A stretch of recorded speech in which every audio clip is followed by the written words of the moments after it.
ರೈತ ಪ್ರತಿನಿತ್ಯನೂ ಕೂಡ ಬೆಳಗಿನ ಜಾವ ಅವಾಗೆಲ್ಲ ಬೆಳಿಗ್ಗೆ 4 ಗಂಟೆಗೆ ಎದ್ದು ಎಲ್ಲ ರೈತರು ಕೂಡ ಎತ್ಗಳು ಹೊಡ್ಕೊಂಡು ನೇಗಿಲು ಗಳೆನೋ ತಗೊಂಡು ಹೋಗಿ ಹೊಲದಾಗ ನೇಗಿಲು ಹೊಡಿತಿದ್ರು. ಅವಾಗೆಲ್ಲ ಬೆಳಿಗ್ಗೆ 4 ಗಂಟೆಗೆ ಎಲ್ಲರೂ ಪದ ಆಡ್ತಿದ್ರು. ಎಲ್ಲರೂ ಹೊಲದಾಗನು ರೈತರು ಪದ ಆಡ್ಕೊಂತ ಏನ್ರಿ ನೇಗಿಲು ಹೊಡೆಯವರು ನೇಗಿಲು ಹೊಡಿತಿದ್ರು, ಗಳೆ ಹೊಡಿತಿದ್ರು. ಅವಾಗೆಲ್ಲ ನಸ್ಕಿಗೆ 4 ಗಂಟೆಗೆ ಎದ್ದು ಹೋಗ್ತಿದ್ರು. ಈಗೆಲ್ಲ ಎಲ್ಲಿ ಅವ್ರು ಮುಂಜಾನೆ 10ಕ್ಕೆ ಚಾ ಅಲ್ಲಿ ಹಾಸಿಗೆ ಮಕ್ಕೊಂಡು ಹೊಲ್ದಾಗ ಗಂಡ್ಮಕ್ಳಿಗೆ ಕೆಲಸ ಇಲ್ಲ, ಮನೆಯಾಗಿಂದ ಹೆಣ್ಮಕ್ಳಿಗೆ ಕೆಲಸ ಇಲ್ಲ. ಏನದ ಹೇಳ್ರಿ ನಿಮ್ಮದು ಎಲ್ಲ ಮಷಿನ್ ಬಂದು ಬಿಟ್ಟಾವ. ಈಗ ರೊಟ್ಟಿ ಯಾರು ಬಡಿಯಲ್ರಿ. ಈಗ ಮೊನ್ನೆ ನಾ ಇಲ್ಲೆಲ್ಲೇ ಪುರಾಣಕ್ಕೆ ಹೋಗಿದ್ದೇನೆ ರೀ. ಹಿಂಗೆ ಅದು ಹಿಂಗೆಲ್ಲ ಡಿಸೈನ್ ಇದ್ದು ರೊಟ್ಟಿ.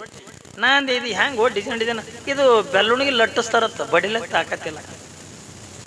ರೊಟ್ಟಿ ಬೆಲ್ಲುಣಿಗೆ ಲಟ್ಸೋದು ಬಂದದ ಈಗ ಪರಿಸ್ಥಿತಿ ಏನ್ರಿ.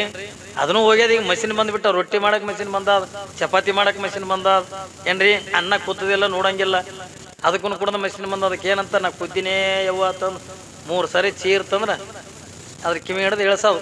ಅದು ಕುದಿಯಲ್ದಕ್ಕ ಅಲ್ಲೇ ಮಿಜ್ಜದ್ದು ಹೋಗಲ್ಲ ಏನ್ರಿ.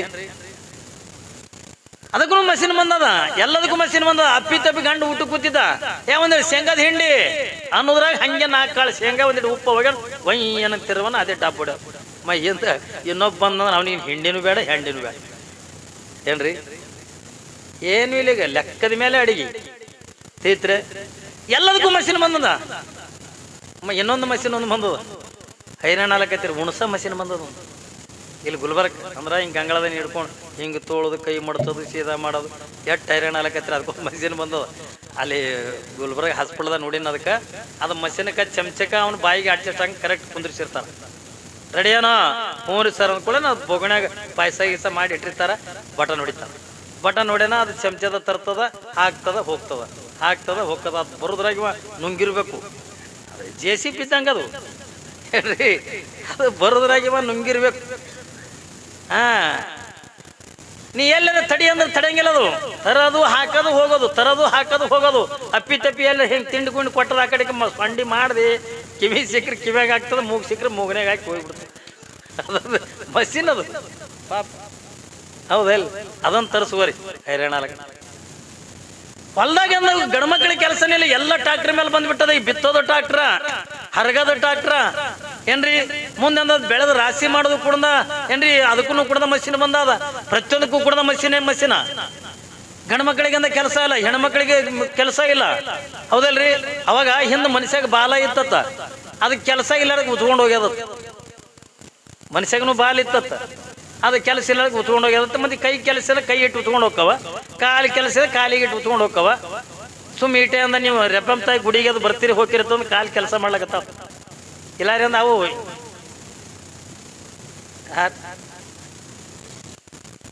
ಏನು ಕೆಲಸ ಇಲ್ಲ ಪಾಪ. ಅವತ್ತಿನ ದಿನಮಾನದೊಳಗ ಯಾವ ಬ್ರಾಹ್ಮಣ ರೈತ ಬ್ರಾಹ್ಮಣ ಧರ್ಮದೊಳಗಿರ್ತಕ್ಕಂಥವ ಪಾಪ ಪ್ರತಿನಿತ್ಯನ ಕೂಡ ಹೋದಂಗ ಬೆಳಿಗ್ಗೆ 4 ಗಂಟೆಗಿಂದ ಎತ್ತುಗಳು ತಗೊಂಡು ನೇಗಿಲು ಹೊಡಿಲಿಕ್ಕಿಂದ ಹೊಲಕ್ಕೆ ಹೋದ. ಈ ಕಡೆಯಿಂದ ಹೆಣ್ಮಗಳು ಸ್ನಾನ ಮಾಡಿಕೊಂಡು ಎಲ್ಲ ಜಗಲಿ ಮೇಲೆ ದೇವರುಗಳು ಪೂಜೆ ಮಾಡಿ ಏನ್ರಿ ಒಂದು ಸಣ್ಣ ಕೂಸಿತ್ತು. ಈ ಅಂಬೆಗಲತ್ತು ಓಡಾಡ್ತಿರ್ತಾವಲ್ಲ, ಅವು ಎಷ್ಟು ತಿಂಗಳದಿರ್ತಾವ. ಅಂಬೆಗಲತ್ತಿ ಹೊಟ್ಟೆ ಹೇಳ್ಕೊತಂದು ಓಡಾಡ್ತಿರ್ತಾವಲ್ಲ, ಅವು ಎಷ್ಟು ತಿಂಗಳದಿರ್ತಾವ. ಒಂದು 3-4 ತಿಂಗಳದಿರ್ಬೇಕು, ಇರಂಗಿಲ್ಲ, ಏಟ್ರದಿರ್ತಾವ. ಹೊಟ್ಟೆ ಎಳ್ಯಾಕ ಕೂಸ್ಕೊಳ್ರಿ, ಎಷ್ಟು ತಿಂಗಳದಾಗ ಹೊಟ್ಟೆ ಎಳಿತಾವ? 1 ವರ್ಷಕ್ಕೆ. ನೀವು ಕೂಸುಗಳಾರ ನೋಡಿರಿ ಇಲ್ಲಿ ಊರಾಗ? ಹೊಟ್ಟೆ ಎಷ್ಟು ತಿಂಗಳಿಗೆ ಎಳಿತಾವ? ಅದು ಹೊಟ್ಟೆ ಎಳೆ ಕೂಸ ಪಾಪ. ಅದಕ್ಕೆಲ್ಲ ಮೈಗೆ ತೊಳೆದು ಎಲ್ಲ ಚಂದ ಮಾಡಿ ಏನ್ರಿ ಅದಕ್ಕೂ ಶೃಂಗಾರ ಮಾಡಿ ತಾನು ಎಂದ ಮಡಿ ಬಟ್ಟೆ ಉಟ್ಕೊಂಡು ದೇವ್ರ ಪೂಜೆ ಗೀಜೆ ಎಲ್ಲ ಮಾಡಿ ಹೆಣ್ಣು ಮಗಳಿಗೆ ಏನ್ ಮಾಡಕತ್ತಾಳ ತಗೊಂಡೆ ಕೇಳಿದ್ರ ಮನೆಯಾಗಿಂದ ರೊಟ್ಟಿ ಮಾಡಕತ್ತಾಳ, ಅಡಿಗೆ ಮಾಡಕತ್ತಾಳ. ಅವಾಗೆಲ್ಲ ಈಗ ನಂಗೆ ಗ್ಯಾಸಿನ ಒಲಿ ಇದ್ದಿದ್ದಿಲ್ಲ ಏನ್ರಿ. ಅವಾಗಿನ ದಿನಮಾನದೊಳಗ ಏನ್ರಿ ಮಹಾಭಾರತದ ಕಾಲದೊಳಗೆ ಈ ರೀತಿಯಾಗಿ ಕುಂಬಾರಂದ ಒಲಿ ಮಾಡ್ದಂಗ ಮಾಡ್ತಿದ್ದಿಲ್ಲ. ಅವಾಗ ಕೆಸರಿನ ಮುದ್ದಿನಿಂದ ದೊಡ್ಡ ಹಂಸ, ದೊಡ್ಡ ಒಲಿ. ಅವಾಗ ಏನ್ರಿ ಪಾಪ ಹಂಚಿಟ್ಟಂದ ರೊಟ್ಟಿ ಮಾಡಕತ್ತಾಳ. ಗಂಡ ಆಕಿ ರೊಟ್ಟಿ ಮಾಡೋದ್ರಾಗನೆ ಗಂಡ ಹೊಲದಿಂದ ಮನೆಗೆ ಬಂದ ಎತ್ಗಳು ಹೊಡ್ಕೊಂಡು. ಯಾವಾಗಿಂದ ಮನೆಗೆ ಬಂದ ಪಾಪಕ್ಕೆ ಅಂದ್ಲು, ಯಾಕ್ರಿ ಇಡ್ ಜಲ್ದಿ ಬಂದಿರಿ? ದಿನ ಅಂದ ಏನ್ರಿ 10-11 ಗಂಟೆಗಿಂದ ಬರವ. ಅವತ್ತು ತಿರುಗಿಂದ 7 ಗಂಟೆಗೆ ಮನೆಗೆ ಬಂದ್ಬಿಟ್ಟಾನ. ಅವಾಗ ಹೆಂಡತಿಗೆ ಹೇಳದ, ಯಾಕೋ ಇವತ್ತು ನನ್ನ ತಲೆ ನೋಯ್ಲಕತ್ತದ, ಹೊಲ್ದಾಗ ಒಂದಿಷ್ಟಂದ ಉಲ್ಟಿ ಆಯ್ತು, ತಲೆ ಅಂದ್ರೆ ತಲೆ ನೋಯ್ಲಕತ್ತದ, ಅದಕ್ಕೆ ಇವತ್ತು ಯಾಕೋ ನನಗೆ ನೇಲಿ ಹೊಡ್ಲಿಕ್ಕ ಮನಸ್ಸಾಗಲಿಲ್ಲ, ಅದಕ್ಕೆ ನಾನು ತಿರುಗಿ ಬಂದೀನಿ ಎತ್ತಿಕೊಂಡಂದ. ಚಲೋ ಮಾಡಿರಿ ಬರ್ರಿ ಎತ್ತಿಕೊಂಡಂದು. ಯಾವಾಗಂದ ಒಲಿ ಮೇಗಿನ ಹಂತ ಹಿಂಗ ಅಲ್ಲೇ ಎತ್ತಿಟ್ಟಾಳ. ಅದ ರೊಟ್ಟಿಗೆ ನೀರು ಹಚ್ತಿರ್ತಾರಲ್ಲ ಏನ್ರಿ, ರೊಟ್ಟಿಗೆ ನೀರು ಹಚ್ಚಕಂದ ಒಂದು ನೀರು ಇಟ್ಟಿರ್ತಾರಲ್ಲ, ಅದ್ರಾಗೆ ಒಂದು ಇಟ್ಟದ ಕೈ ತಕೊಂಡ್ಲು, ಒಲಿ ಬಿಟ್ಟದ ಒಂದು ಸ್ವಲ್ಪ ದೂರ ಸರ್ಲು, ಇಲ್ಲಿ ಬರೀಲಿ ನಾ ತಲೆ ಒತ್ತೀನಿ ಬರ್ರಿ ಎತ್ತಿಕೊಂಡು ಪಾಪ ಗಂಡನ ತಲೆ ಅಂತ ತೊಡೆ ಮೇಗೆ ಇಟ್ಕೊಂಡು ಆ ಗಂಡನ ತಲೆ ಒತ್ತಲಕತ್ತಾಳ. ಯಾವಾಗಿನ ಗಂಡನ ತಲೆ ಒತ್ತುವಂತ ಪ್ರಸಂಗದೊಳಗ ಅವನಿಗೆ ಏನೋ ಒಂದ ಆನಂದ ಅನಿಸಿ ಪಾಪ ಹೊಲ್ದಾಗಿಟ್ಟು ಉಲ್ಟಿ ಇಟ್ಟು ಮಾಡ್ಕೊಂಡಿದ್ದ, ತಲೆ ಅಂದ್ರೆ ತಲೆ ಹೊಡೆಯಕತ್ತಿತ್ತು. ಅವಾಗ ಹೆಂಡತಿ ಯಾವಾಗಿಂದ ತಲೆ ಒತ್ತಲಕತ್ತಲ್ಲ, ಆಕೆ ತಲೆ ಹಂಗಂಗ್ ಒತ್ತಾಳ, ಹಂಗಂಗ ಅವನಿಗೆ ಪಾಪ ನಿದ್ದೆ ಎತ್ತಿ ಬಿಡ್ತಲ್ಲೇ. ಕಲ್ಪನಾ ಇರಲಿ, ಯಾವಾಗಿಂದ ನಿದ್ದೆ ಎತ್ತಿ ಬಿಡ್ತು, ಯಾವಾಗಿಂದ ನಿದ್ದೆ ಎತ್ತು ಪಾಪಕ್ಕೆ ತಲೆ ಒತ್ತುದು ಬಿಟ್ಟಿಲ್ಲ. ಈಗ ನಿದ್ದೆ ಎತ್ತದ ತಂದು ಗಂಡನ ತಲೆ ತೆಗೆದು ಕೆಳಗಿಟ್ಟಿಲ್ಲ, ಗಂಡನ ತಲೆ ಅಂದ ಆಕಿನ ತೊಡಿ ಮೇಲೆ ಅದ, ಆಕಿ ತಲೆ ಹಂಗೆ ಒತ್ತಲಿಕ್ಕತ್ತಾಳ. ಅವನಿಗೆ ಅಂದ ಜೋರ್ ನಿದ್ದೆ ಎತ್ತದ. ಆ ಟಣದ್ರಾಗ ಅಲ್ಲಿ ಏನಾಗ್ಯದ ತಗೊಂಡು ಕೇಳಿದ್ರ ಅದು ಏನು ಕೂಸಿಗೇನು ಬಿಟ್ಟಿಲ್ಲಲ್ಲ ಆಡ್ಲಕ್ಕ, ಆ ಕೂಸ ಹೊಟ್ಟಿಗೆ ಎಳ್ಕೋತ ಒಲಿ ಕಡೆ ಬತ್ತು. ಒಲೆಗಿಂದ ನಿಗಿ ಸುಡ್ತಕ್ಕಂಥ ಬೆಂಕಿ ಏನಿತ್ತಲ್ಲ ಅದನ್ನ ನೋಡಿ ಏನೋ ಅಡ್ಗಿ ಸಾಮಾನ್ಯ ತಗೊಂಡ ಕೂಸ ಏನ್ರಿ ಹೊಟ್ಟಿ ಎಳ್ಕೊಂತ ಎಲ್ಲಿಗೆ ಬರ್ತದ ತಗೊಂಡು ಕೇಳಿದ್ರೆ ಅದು ಒಲಿ ಹತ್ತಿರದ ಬತ್ತು. ಯಾವಾಗಿಂದ ಒಲಿ ಹತ್ತಿರದ ಬತ್ತು ಈಗ ನೋಡ್ಲಕತ್ತಾಳೆ, ಅಯ್ಯೋ ನನ್ನ ಕೂಸಿಂದ ಒಲಿ ಕಡೆಯಿಂದ ಹೋಲಕತ್ತದಲ್ಲ, ಎಲ್ಲೆಲ್ಲ ಒಲೆಗಿಂದ ಬೆಂಕಿ ಕೈಗೆ ಹಿಡಿದಿತ್ತ ತಿಳ್ಕೊಂಡು ಈ ಮನಸ್ಸಿನಾಗ ಅಂತಾಳ ಕರೆ ಜೋರಾಗಿ ಚೀರಿ ಏ ಮಗ ಆ ಕಡೆ ಹೋಗ್ಬಿಡ ತಗೊಂಡ ಅನ್ಬೇಕಂತಾಳ. ಒಂದ್ ವೇಳೆ ಗಂಡನ ನಿದ್ದೆ ಎಚ್ಚರಕ್ಕ, ಒಂದ್ ವೇಳೆ ಕೂಸ ಏನ್ರಿ ಆ ಕೂಸಿಂದ ಒಲಿ ಕಡೆನ ಹೋಯ್ತು ತಕೊಂಡ್ರ ಗಂಡನ ತಲೆಯಿಂದ ತೆಗೆದು ನಾ ಹೋಗಿ ಅಂದ ಕೂಸಿನ ಎತ್ಕೋಬೇಕ ತಿಳ್ಕೊಂಡ್ರ ನನ್ನ ಗಂಡನ ನಿದ್ದೆ ಕೆಡ್ತು ಅಂತಂದ್ರ ನನ್ನ ಪತಿವ್ರತ ಧರ್ಮ ಹಾಳಾಕದ ಅಂತ ನೋಡ್. ಒಂದ್ ವೇಳೆ ನಾನು ಗಂಡನ ನಿದ್ದೆ ಕೆಡಿಸ್ಬಿಟ್ನೆ ತಿಳ್ಕೊಂಡ್ರೆ ನನ್ನ ಪತಿವ್ರತ ಧರ್ಮ ಅಂತ ಹಾಳಾಕದೆ. ಯಾವಾಗಿಂದ ಕೂಸ ಹೋಗುದನ್ನ ನೋಡ್ಲಿಕ್ಕತ್ತಾಳ, ಅದು ಆಡ್ಕೊತ ಅಂದ ಹೋಗಿ ಎಲ್ಲಿಗೆ ಹೋಗ್ಯದ ಕೂಡ ಕೇಳಿದ್ರ ಅದು ಏನು ದೊಡ್ಡ ಒಲಿ ಇದ್ವಲ್ಲ ಒಲಿ ಮ್ಯಾಲ ಹೋಗಿ ಕೂತದ ಏನ್ರಿ, ಒಲಿ ಮ್ಯಾಲೆ ಹೋಗಿ ಕುಂತ. ಯಾವಾಗಿಂದ ಒಲಿ ಮ್ಯಾಲಿಂದ ಹೋಗಿ ಕುಂತದ ಇದನ್ನೆಲ್ಲ ಕಣ್ಣಾರೆ ನೋಡಕತ್ತಾಳ. ಮನಸ್ಸಿನಾಗಂತಾಳ ಅಯ್ಯೋ ನನ್ನ ಕೂಸಿಂದ ಬೆಂಕಿ ಕಡೆಯಿಂದ ಹೋಲಕತ್ತದಲ್ಲ, ಒಲಿ ಮ್ಯಾಗಿಂದ ಹೋಗಿ ಕೂತಲ್ಲ, ಇದು ಏನ್ ಮಾಡ್ತದ ಏನೋ ತಿಳ್ಕೊಂಡು ಅಂತಾಳ. ಮನಸ್ಸಿನಾಗಂತಾಳ ಕರೆ ಅಪ್ಪಿ ತಪ್ಪಿ ಅಂದ ಗಂಡಿಗೆ ಎಬ್ಬಿಸಿ ಹೋಗಿ ಅಂದ ಕೂಸಿನಂದ ತಗೊಂಡು ಎತ್ತಿಕೊಂಡಂದ್ರ ನನ್ನ ಪತಿವ್ರತ ಧರ್ಮ ಹಾಳಾಕದಲ್ಲ, ಯಾಕೆ ನನ್ನ ಮಗನ ಸತ್ರ ಸಾಯವಲ್ನಕ್ಕ ಏನ್ರಿ, ನಾನು ನನ್ನ ಗಂಡ ಇಟ್ಟು ಪ್ರೀತಿಯಿಂದ ಇದ್ದೇ ಬತ್ತಿಕೊಂಡಂದ್ರ ಇಂಥ 10 ಮಕ್ಕಳಂದ ಹಡಿಬಹುದು, ಯಾಕೆ ಅದೊಂದು ಮಗ ಸತ್ರ ಸಾಯಲಕ್ಕಂದು ಆ ಕೂಸಿನ ನೋಡ್ಕೊತೇನೆ ಹಂಗೆ ಕುಂತು ಹೋಗಿಂದ ಕೂಸಿನಿಂದ ಎಬ್ಬಿಸ್ಲಿಲ್ಲ. ಯಾವಾಗಿಂದ ಕೂಸಿನಿಂದ ತಗೊಳ್ಳಿಲ್ಲ, ಗಂಡನಿಂದ ಎಬ್ಬಿಸ್ಲಿಲ್ಲ. ಯಾವಾಗ ಆ ಕೂಸಿನ ನೋಡ್ಕೋತ ಸುಮ್ಮ ಕುಂತಾಳೆ, ಹಿಂಗ ಅದು ಕೂಸಿ ಏನ್ ಮಾಡ್ತು ಒಳಗಿನ ಬೆಂಕಿ ಇತ್ತಲ್ಲ ಆ ಬೆಂಕಿ ಹಿಂಗ ನಿಗಿ ಸುಡ್ತಕ್ಕಂಥ ಬೆಂಕಿ ಇತ್ತು. ಅದನ್ನ ಕೆಂಪಗಂದ ಕಂಡ ಕೊಳ್ಳೇನ ಆ ಒಲೆ ಮೇಲೆ ಕುಂತು ಬಗ್ಗಿ ಆ ಬೆಂಕಿ ಹಿಂಗ ತಗೋಬೇಕಂತೇಳಿ ಹೋಗೋದ್ರಾಗ ತಲೆ ತೆಳಕ್ ಮಾಡಿ ಬೆಂಕಿಗೆ ಬಿದ್ದು ಬಿಡ್ತು ಕೂಸು. ಯಾವಾಗಿಂದ ತಲೆ ತೆಳಕ್ ಮಾಡಿದ ಬೆಂಕಿಯಾಗಿಂದ ಕೂಸು ಬಿತ್ತು, ಅವಾಗಿಂದ ಇದನ್ನ ನೋಡಿಂದ ಅಕ್ಕಿ ಕಣ್ಣು ಮುಚ್ಚಿಬಿಟ್ಲು. ಯಾವಾಗಿಂದ ತಲೆ ತೆಳಕ್ ಮಾಡಿ ಬೆಂಕಿಯಾಗಿನ ಕೂಸು ಬಿತ್ತಲ್ಲ ಯಾವಾಗ ಈ ಹೆಣ್ಣು ಮಗಳನ್ನ ಕಣ್ಣು ಮುಚ್ಚಿಬಿಟ್ಲು. ಯಾವಾಗಿಂದ ಕಣ್ಣು ಮುಚ್ಚಲು ಸ್ವಲ್ಪ ಹೊತ್ತು ಬಿಟ್ಟು ಯಾವಾಗಿಂದ ಕಣ್ಣು ತೆಗೆದು ನೋಡ್ತಾಳ, ಆ ಕೂಸು ಏನ್ರ ಆಗಿತ್ತೇನೋ ಅಂತಕೊಂಡು ಕೇಳಿದ್ರ ಅವಳಲ್ಲಿರ್ತಕ್ಕಂಥ ಪತಿವ್ರತ ಧರ್ಮ ಅದು ಬೆಂಕಿ ಇರ್ತಕ್ಕಂಥ ಹೋಗಿ ಗುಲಾಬಿ ಹೂವಾಗಿ ಹೂವಿನ ಜಿತ್ತೊಳಗಿಂದ ಆ ಕೂಸ ಆ ಹೂವಿನಾಗಿಂದ ಬಿದ್ದು ಆಟ ಆಡಕತ್ತಿದ್ದ. ನೋಡ್ರಿ ಅವ್ರ ಮನಸ್ಸು ಹೆಂಗಿರ್ಬೇಕ್ರಿ. ಅದಕ್ಕಾಗಿ ನಂತರ ಸತಿಪತಿಗಳೊಂದಾದ ಭಕ್ತಿ ಹಿತವಾಗಿ ಪೂಜಿಸುವಂಗೆ ಗಂಡ ಹೆಂಡತಿ ಮನಸ್ಸಂತಕ್ಕಂಥ ಒಂದಾಗಿತ್ತು ಅಂತಂದ್ರ ಭಕ್ತಿ ಒಂದಾಗಿತ್ತು ತಿಳ್ಕೊಂಡಂದ್ರ ಪರಮಾತ್ಮ ಯಾವ್ದೋ ರೂಪದೊಳಗಿಂದ ಬಂದು ನಮ್ಮನ್ನು ಕಾಪಾಡ್ತಾಳ. ಹೌದಲ್ರಿ? ಅದಕ್ಕಾಗಿ ಶರಣರಂತಾರೆ ಸತಿಪತಿಗಳೊಂದಾದ ಭಕ್ತಿ ಹಿತವಾಗಿ ಪೂಜಿಸುವಂಗೆ, ಸತಿ ಪತಿಗಳೊಂದಾಗದ ಭಕ್ತಿ ಅಮೃತದೊಳಗ ವಿಷ ಬೆರೆಸದಂತೆ ಕಾರಣ ರಾಮನಾಥ. ಅಪ್ಪಿ ತಪ್ಪಿಂದ ಗಂಡ ಹೆಂಡತಿ ಮನಸ್ಸು ಒಂದಿದ್ದಿದ್ದಿಲ್ಲ, ಪ್ರತಿನಿತ್ಯನೂ ಕೂಡ ಗಂಡ ಹೆಂಡತಿ ಜಗಳಾಡ್ತಿದ್ರು. ಅದಕ್ಕಾಗಿ ಬಸವಣ್ಣವ್ರು ಇನ್ನೊಂದು ವಚನ ಹೇಳ್ತಾರೆ, ಗಂಡ ಶಿವದೇವರ ಭಕ್ತ ಹೆಂಡತಿ ಮಾರಮಸಣೆಯ ಭಕ್ತಿ, ಗಂಡ ಕೊಂಬುದು ಪಾದೋದಕ ಪ್ರಸಾದ, ಹೆಂಡತಿ ಕೊಂಬುದು ಸುರೆ ಮಾಂಸ. ನೋಡ್ರಿ ಬಸವಣ್ಣವ್ರು ಏನಂತಾರೆ, ಗಂಡ ಶಿವದೇವರ ಭಕ್ತ, ಗಂಡ ಪ್ರತಿನಿತ್ಯನ ಕುಣದ ಇಲ್ಲಿ ರೆಬ್ಬೆಮ್ಮ ತಾಯಿಗೆ ಚೆನ್ನ ಬಸವಣ್ಣವ್ರಿಗೆ ಬಂದು ನಮಸ್ಕಾರ ಮಾಡಿ ಇಲ್ಲಿ ತೀರ್ಥ ತಗೊಂಡು ಏನ್ರಿ ಕುಡಿದು ಗಂಡ ತೀರ್ಥ ಪ್ರಸಾದ ತಗೊಂಡು ಹೋಗಿದ್ರ, ಹೆಂಡತಿ ಮನೆಯಾಗ ಕುತ್ಕೊಂಡು ಸೆರೆ ಮಾಂಸ ತಿತ್ತಿದ್ಲಂದ್ರ ಚಂದ ಕಾಣ್ತದ್ರಿ. ಗಂಡ ಈ ರೆಬ್ಬೆಮ್ಮ ತಾಯಿಗೆ ಬಂದ, ಈಕೆ ಮಾರ ಮಸಣಿಯ ಭಕ್ತಿಗೆ ಅಂದು ಹಾದ್ಲತ್ತಂದ್ರ ಗಂಡ ಕೊಂಬುದು ಪಾದೋದಕ ಪ್ರಸಾದ, ಹೆಣತಿ ಕೊಂಬುದು ಸುರೇ ಮೋಸಾದ. ಅಂದ್ರ ಗಂಡ ಪ್ರತಿನಿತ್ಯನು ಕೂಡ ಇಲ್ಲಿ ರೆಬ್ಬಮ್ಮ ತಾಯಿಗೆ ಬಂದು ಚನ್ನಬಸವಣ್ಣವರಿಗೆ ಬಂದು ಏನ್ರಿ ಊರಾಗಂದ ಶರಣ ಬಸಪ್ಪನ ಗುಡಿ ಅದ, ಮಹಾದೇವನ ಗುಡಿ ಯಾವ್ಯಾವ ಗುಡಿ ಅದಾವಲ್ಲ ಅಲ್ಲಿ ಹೋಗಿ ಅಂದ ನಮಸ್ಕಾರ ಮಾಡಿ ಏನು ಪಾದೋದಕ ಪ್ರಸಾದ ತಗೊಂಡಂದ ಅವ ಬರ್ತಿದ್ದ. ಈಕಿ ಹೆಣತಿ ಆ ದೇವರ ಈ ದೇವರ ತಗೊಂಡು ತಿರುಗಾಡಿ ಮನ್ಯಾಗ ಕುತ್ಕೊಂಡು ಸೆರೆ ಕುಡಿತಿದ್ಲು, ಮೌಸ ತಿತ್ತಿದ್ಲು ಹತ್ತಿಕೊಂಡಂದ್ರ ಇದಕ್ಕೆ ಸಂಸಾರ ಅಂತಾರೇನ್ರಿ? ಸಂಸಾರ ನಂಗೆ ಎತ್ತ ಎರಿಗಳಿತ್ತು, ಕ್ವಾಣ ಕೆರಿಗಳಿತ್ತು ಅಂತ ಅಂತಾರಿಲ್ಲ. ಅವ ಹೇಳ್ಬೇಕು, ಹೋಗು ರೆಬ್ಬಮ್ಮ ತಾಯಿ ಗುಡಿಯಾಗಿಂದ ಪ್ರವಚನ ಹಚ್ಚಾರ, ಗಡಿಗುಡುಗ ಸ್ವಾಮಿಗಳು ಪ್ರವಚನ ಬಂದಾರ, ಹೋಗಿ ಚಂದಾಗಿ 4 ಮಾತು ಕೇಳು. ಅದು ಗಂಡ ಅನ್ನ, ನಾ ಯಾಕೆ ಹೋಲಿ, ನಾ ಇಲ್ಲೇ ಕುಂಬಿ ಮ್ಯಾಗ ಕುಂದಿರ್ತೀನಿ. ಅದು ಅಲ್ಲ, ಪುರಾಣ ಕೇಳಕ್ ಹೋಗಿ ಚಂದಾಗಿ ರೆಬ್ಬಮ್ಮ ತಾಯಿ ಗುಡಿ ಕಟ್ಟ್ಯಾರ, ಎಷ್ಟು ಸುಂದರ ಕಟ್ಟ್ಯಾರ ಏನ್ರಿ, ಕಳಸಾರೋಣ ಅದ, ಬೆಳ್ಳಿ ಮೂರ್ತಿ ಮಾಡಿಸ್ಯಾರ, ಅಟ್ಟು ವೈಭವದ ಕಾರ್ಯಕ್ರಮ ಮಾಡದ. ಇಲ್ಲಿ ಮನ್ಯಾಗ ಕೂತಿಂದ ಏನ್ ಮಾಡ್ತಿದಿ, ಪುರಾಣ ಕೇಳಕ್ಕೆ ಅದು ಹೋಗತ್ತಿಕೊಂಡ್ರ ನಾ ಯಾಕೆ ಹೋಲಿ, ನಾ ಇಲ್ಲೇ ಕುಂದಿರ್ತೀನಿ ಕುಂಬಿ ಮೇಲೆ. ಮತ್ತ ಅವ ಗಂಡ ಹೇಳ್ಬೇಕು, ರೆಬ್ಬಮ್ಮ ತಾಯಿ ಗುಡಿಯಾಗಂದ ಪುರಾಣ ಹಚ್ಚಾರ, ನೀ ಒಂದೇ ಹಾದಿಗೀದಿ ಅನ್ಬೇಕು, ನೀ ಒಂದೇ ಹಾದಿ ಅಂದ್ರೆ ನೋಡಿ ಅನ್ಬೇಕು. ಆಕೆ 5ಕ್ಕೆ ಬಂದಿಲ್ಲ ಕಟ್ಟಿ ಕೂತು ನಿದ್ದೆ ಮಾಡ್ಲಕತ್ರಿ, ಏನ್ ಮಾಡ್ಬೇಕು? ನಾಯಕ್ ಹೋಗ್ಬಾರ್ದು, ನಾ ಹೋಗಕ್ಕಿನ ತಗೊಂಡು 5ಕ್ಕೆ ಬಂದು ಕಟ್ಟಿ ಟೇಕಕ್ಕೆ ಕೊಟ್ಟು ನಿದ್ದೆ ಹೊಡ್ಲಕತ್ತ, ಏನು ಮಾಡೋಕ್ಕಾಗಂಗಿಲ್ಲ. ಅವ್ಗೆ ಸಂಸಾರ ತಗೊಂಡು ಅನ್ನಂಗಿಲ್ಲ ಅಂತಾರೇನ್ರಿ, ಅದಕ್ಕೆ ಸಂಸಾರತ್ತ, ಅದಕ್ಕೆ ಸಂಸಾರ ತಗೊಂಡು ಅನ್ನಂಗಿಲ್ಲ. ಅದಕ್ಕಾಗಿನಿಂದ ಯಾರು ದಾಶಿಮಾರಿ ಏನಂತಾರೆ, ಸತಿಪತಿಗಳೊಂದಾದ ಭಕ್ತಿ ಹಿತವಾಗಿ ಪುರುಷವಂಗೆ, ಅದೇ ಭಕ್ತಿನೇ ಅದೇ ಪ್ರೀತಿಯಿಂದ ಇರ್ತಕ್ಕಂಥ ಜೀವನನೇ ಭಗವಂತನಿಗಿಂತ ಪ್ರಿಯ ಆಗ್ತದೆ ಹೊರತಾಗಿ ನಾವೇನು ದಿನನಿತ್ಯ ಕೂಡ ಕಚ್ಚಾಡ್ತೀವಲ್ಲ, ಒಂದೊಂದು ಮನೆತನದಾಗ ಭಯಂಕರ ಕಿರಿಕಿರಿ ಇರ್ತದ್ರಿ. ನೋಡ್ಬೇಕು ನೀವು, ಗಂಡ ರೊಟ್ಟಿ ಮಾಡೋದು, ನಾಯಕ ರೊಟ್ಟಿ ಮಾಡ ಗಿಟ್ಟಿನೇ ಮಾಡ, ಗಂಡ ಪಲ್ಯ ಮಾಡತ್ತದ, ನಾಯಕ ಪಲ್ಯ ಮಾಡಿ ನಾ ಪಿಲ್ಲೆನೇ ಮಾಡ. ಮದುವೆ ಕುತ್ಕೊಂಡು ಏನ್ ಮಾಡ್ಬೇಕ್ರಿ, ಒಬ್ಬನಿಗೆ ಸಾಕಾಗಿತ್ತ, ಸಾಕಾಗಿ ನಾ ಕೂಡಲು ಸಂಗಮ ಕೊಂಟಿನಿ, ನೀ ಬರಬೇಡ ಅನ್ನತ್ತ. ಅಂದ್ರೆ ಬರಬೇಡ ಅಂದ್ರೆ ಬರ್ತಾಳ ಅಂತ ಗೊತ್ತಿತ್ತವನಿ, ನೀ ನಾ ಕೂಡಲು ಸಂಗಮ ಕೊಂಟಿನಿ ಬರಬೇಡ ಅನ್ನತ್ತ. ನಾ ಯಾಕೆ ಬರಬಾರ್ದು, ನಾನು ಬರಕ್ಕಿನಿ ಅನ್ಲು, ಬಾ ಅಂದ. ನಾನು ಒಂದು ಸೀರೆಗೆ ಪಾರಿ ಇಟ್ಕೊಂಡು ಹೋದ ಕೂಡ ಅಲ್ಲಿ 2 ನದಿ ಕೂಡ ನೋಡ್ರಲ್ಲಿ. ಇವ ಏನು ಮಾಡೋದು, ಬಟ್ಟೆ ಗಿಟ್ಟೆ ಕಳೆದ ಅದೇ ಅಗದಿ ನದಿಯಾಗಿ ಈಸಾಡ್ಲಕ್ಕತ್ತ.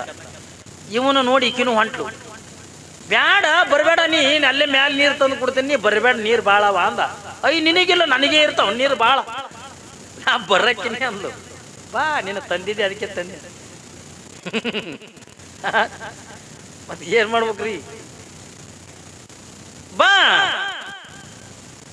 ಯಾವಾಗ ಬಂದು ಮೊಳಕಲ್ತ ನೀರು ಬಂದು, ಬ್ಯಾಡ ಮುಂದೆ ಬರಬೇಡ, ನೀರು ಭಾಳವ, ಮುಂದೆ ಬರಬೇಡ, ನಾ ಬರಕ್ಕಿನಿ ಅಂದ್ಲು. ಬಾ ಅಂದ.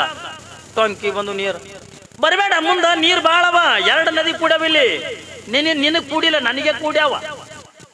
ಗಂಡಗ ಏನ್ರಿ, ನಿನಗೆ ಕೂಡಿಲ್ಲ ನನಗೆ ಒಬ್ಬಕ್ಕಿಗೆ ಕೂಡಿರ್ತಾವ 2 ನದಿ, ಬ್ಯಾಡ ಮುಂದೆ ಬರಬೇಡ, ಬರಬೇಡ ತಗೊಂಡು ಎಷ್ಟು ಹೇಳದ ಕೇಳಿಲ್ಲ, ನಾ ಬರಕ್ಕಿನ ಅಂದು. ಬಾ ಅಂದ. ಕುತ್ತಿ ಬಂದು, ಇನ್ನು ಮುಂದೆ ಬರಬೇಡ, ಈಗ ನೀರು ಭಾಳವ, ಕುತ್ತಿಗೆ ಬಂದವ ನೀರು, ಬರಬೇಡ, ನಿನಗೆ ಕುತ್ತಿಗೆ ಬಂದ್ರೆ ನಡೀತದ, ನನಗೆ ಬಂದ್ರೆ ನಡೆಯಲ್ಲನು, ಬರಕ್ಕಿನ ಅಂದ. ಬಾ ಹೇಳ್ತೀನಿ. ಕಾಲ್ ಹಾರದ್ವಾಯ್ತು, ಕಾಲ್ ಹಾರಿ ಒಳಗ ಹಿಂಗ್ ಮುಣಗದು ರೀ. ಅವ ಅಂದ, ರೀ ಇಲ್ಲ ರಾ ಇಲ್ಲ, ಹೋಯ್ ಬಾ. ಎಲ್ಲಿ ರೀ, ಸಾಕಾದ ಬಳಿಕ ಏನ್ ಮಾಡ್ತಾವ, ಹೌದಲ್ರಿ? ಅಲ್ಲಿ ಮುಣಗ್ ಬರಬೇಡ ತೇಳ ಮೊದಲೇ, ಈಗ ಮುಣಗ್ ಹೋತಂದ ರೀ ಅಂದು. ರೀ ಇಲ್ಲ ಏನಿಲ್ಲ, ನೀವು ತಂದಿದ್ದೆ ಅದಕ್ಕೆ ತಂದಿನಿ, ಹೋಯ್ ಬಾ ನಾವು. ಪರಿಸ್ಥಿತಿ ಹಿಂಗಾಕ್ಕವ, ಹೌದಲ್ರಿ? ಇದಕ್ಕಲ್ಲ, ಇಲ್ಲಿ ಅನಂತರಾಯ ಮತ್ತು ಸಿರಸಮ್ಮರು ಹೆಂಗದರ ತಗೊಂಡೆ ಕೇಳಿದ್ರ, ನಾ ಇಷ್ಟೊತ್ತನ ಜೇಡರ ದಾಶಿಮಾರಿನ ಬಗ್ಗೆ ಹೇಳಿದೆ ಏನ್ರಿ. ಇವರೆಲ್ಲ ಯಾವ ರೀತಿಯಾಗಂದ ಶರಣ ತತ್ವದ ಜೀವನಗಳನ್ನ ಕಳೆದಾರೋ ಆ ರೀತಿಯಾಗಂದ ಜೀವನ ಅನ್ನತಕ್ಕಂಥದನ್ನ ಯಾರು ಕಳಿತಿದ್ರು ತಗೊಂಡು ಕೇಳಿದ್ರೆ, ಇಲ್ಲೇ ನಮ್ಮ ಉಮರಾಣಿ ಒಳಗ ಯಾವ ಅನಂತರಾಯ ಮತ್ತು ಸಿರಸಮ್ಮರು ಒಳ್ಳೆ ನೀತಿತನದಿಂದ ಜೀವನ ಅನ್ನತಕ್ಕಂಥ ಕಳಿಲಿಕ್ಕೆ, ಜೇಡರ ದಾಶಿಮಾರಿ ಜೀವನ ಕಳೆದಂಗ ಕಳಿಲಿಕ್ಕತ್ತಾರೆ, ಬಸವಣ್ಣ ನೀಲಾಂಬೆ ಜೀವನ ಕಳೆದಂಗ ಕಳಿಲಿಕ್ಕತ್ತಾರೆ. ನಿತ್ಯನು ಕೂಡ ನಾ ಮನೆತನದೊಳಗಿಂದ ದಾನ ಧರ್ಮ ಪರೋಪಕಾರ ಏನ್ರಿ ಹುಟ್ಟಿರ್ತಕ್ಕಂಥದ್ದು ಪಂಚಾಢ್ರ ಮನೆತನದೊಳಗ ಅದನ್ನು ಯಾವ ಬಸವಣ್ಣನ ತತ್ವಗಳನ್ನ ತಿಳ್ಕೊಂಡಿರ್ತಕ್ಕಂಥ, ಬಸವಣ್ಣನ ಅನುಭವ ಮಂಟಪದ ವಚನ ಸಾಹಿತ್ಯಗಳನ್ನ ತಿಳ್ಕೊಂಡಿರ್ತಕ್ಕಂಥ ಅನಂತರಾಯ ಮತ್ತು ಸಿರಸಮ್ಮರು ಅವರೆಲ್ಲ ಏನ್ ಮಾಡಕತ್ತಾರ ತಗೊಂಡು ಕೇಳಿದ್ರೆ, ಅಲ್ಲಿ ಕಲ್ಯಾಣದ ಒಳಗಿಂದ ಶರಣರು ಯಾವ ರೀತಿಯಾಗಿ ಜೀವನ ಕಳೀತಾರೋ ಆ ರೀತಿಯಾಗಿಂದ ತಮ್ಮ ಜೀವನ ಅಂತಕ್ಕಂಥ ಕಳಿಲಿಕ್ಕೆ. ಮನೆತನಕ್ಕಿಂದ ಯಾರೇ ಬರಲಿ, ಕುರುಡರು ಬರಲಿ, ಕುಂಟರು ಬರಲಿ, ಅನಾಥರು ಬರಲಿ, ದೀನ ದಲಿತ ಯಾರು ಬಂದರೂ ಕೂಡ ನಿತ್ಯ ನಿತ್ಯನೂ ಕೂಡ ಆ ಮನೆತನದೊಳಗಿಂದ ದಾಸೋಹ ನೀಡಬಹುದು. ಮಾಡ್ತಕ್ಕಂಥ ಕಾಯಕ ಏನು? ಅನಂತರಾಯ ಕಟಗಿ ಕೆಲಸ ಮಾಡ್ತಾನೆ. ಊರೊಳಗಿಂದ ರೈತಾಪಿ ಜನರಿಂದ ಏನ್ರಿ ಗಳೆ, ನೇಗಲ, ಇಂಥ ಎತ್ತಿನ ಗಾಡಿ ಇಂಥವೇನ್ ಇರ್ತಾವಲ್ಲ ಇಂಥ ಸಾಮಾನುಗಳನ್ನ ಮಾಡವ. ಆ ಮಾರಿರ್ತಕ್ಕಂಥ ದುಡ್ಡಿನೊಳಗ ನಿತ್ಯ ನಿತ್ಯ ಅವನಿಗೇನು ಹೊಲ ಇಲ್ಲ, ಮತ್ತೊಂದೇನು ಆಸ್ತಿ ಇಲ್ಲ, ಏನೂ ಇಲ್ಲ. ಪಾಪ ಅವ ಏನ್ ಮಾಡ್ತಿದ್ದ? ನಿತ್ಯ ನಿತ್ಯನ ಕೂಡ ತನ್ನ ಕಾಯಕ ಮಾಡೋದು. ಆ ಬಂದಿರ್ತಕ್ಕಂಥ ದುಡ್ಡಿನೊಳಗನೆ ನಿತ್ಯ ನಿತ್ಯನ ಕೂಡ ಮನೆತನದೊಳಗಿಂದ ದಾಸೋಹ ಅಂತಕ್ಕಂಥ ಮಾಡ್ತಿದ್ದ.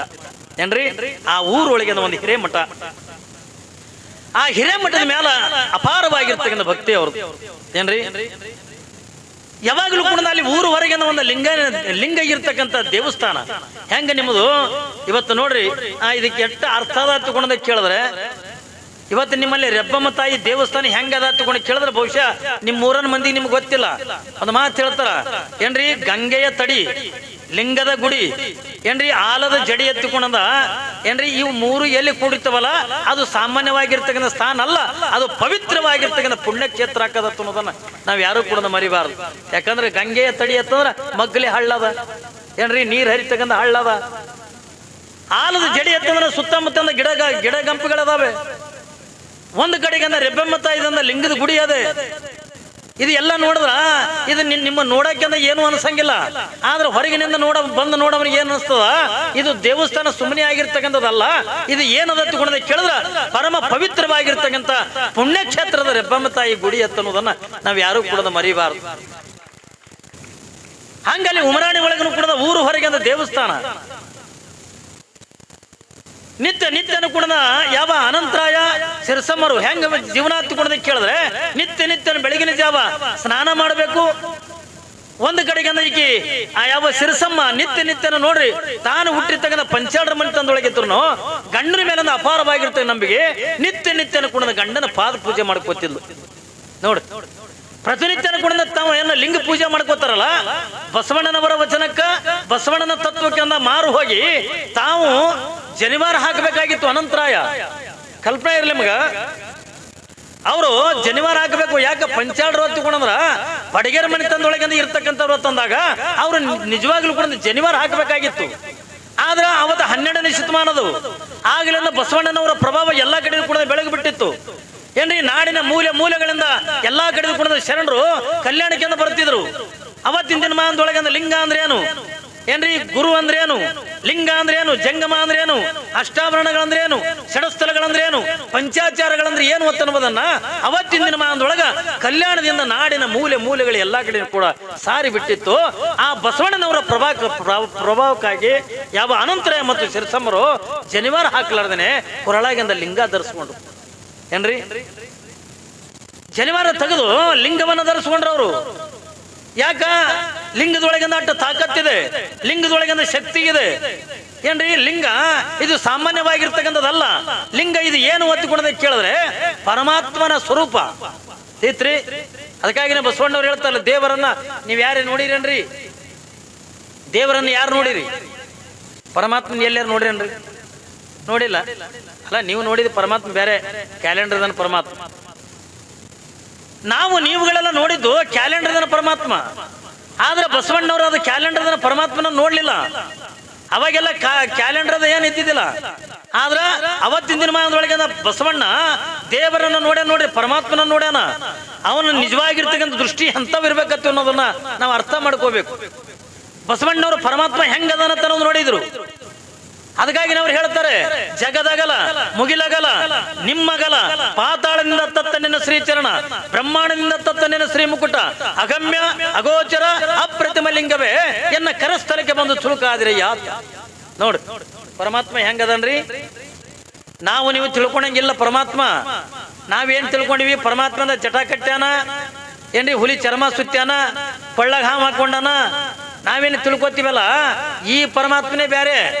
ಆದ ನಿಜವಾಗಿರ್ತಕ್ಕಂಥ ಪರಮಾತ್ಮ ಏನ್ರಿ, ಅಂತ ಪರಮಾತ್ಮನನ್ನೇ ಯಾರು ಅಕ್ಕ ಮಹಾದೇವಿ ಪ್ರೀತಿ ಮಾಡಲು.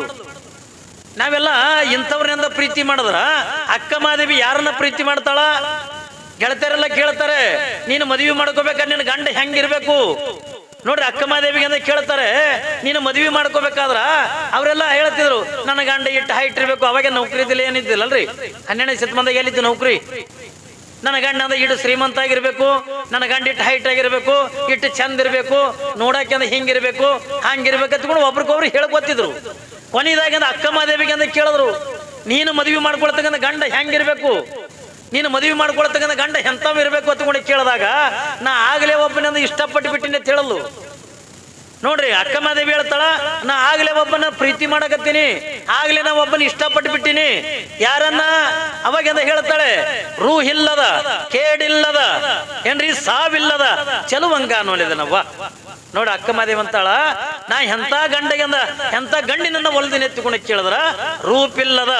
ನೋಡ್ರಿ ಕೇಳ್ತಾಳ, ರೂಪಿರದೇ ಇರ್ತಕ್ಕಂಥ, ಕೆಡದೇ ಇರ್ತಕ್ಕಂಥ, ಸಾವೇ ಬರದೇ ಇರ್ತಕ್ಕಂಥ ಚೆಲುವನಿಗೆಂದ ನಾನು ಪ್ರೀತಿ ಮಾಡಿ ನೆತ್ತಿಕೊಂಡಂದ್ರ ರೂಪ ಆಕಾರ ಗಂಧ ಕಣ್ಣಿ ಕಾಣತಕ್ಕಂಥವಲ್ಲ ಏನ್ರಿ, ಯಾವ ನಿರಾಕಾರನಾಗಿರ್ತಕ್ಕಂಥ ಪರಮಾತ್ಮನನ್ನ ನಾನು ಪ್ರೀತಿ ಮಾಡಿ ನೆತ್ತಿಕೊಂಡು ಹೆಂಗ್ ಹೇಳ್ತಾಳಲ್ಲ, ನಿಜವಾಗಿರ್ತಕ್ಕಂಥ ಪರಮಾತ್ಮ ಹೆಂಗದ ನೆತ್ತಿಕೊಂಡು ಕೇಳಿದ್ರ ನಿರಾಕಾರನಾಗಿರ್ತಕ್ಕಂಥವ, ನಿರ್ಗುಣನಾಗಿರ್ತಕ್ಕಂಥವ, ಅವನಿಗೆ ಆಕಾರ ಇಲ್ಲ.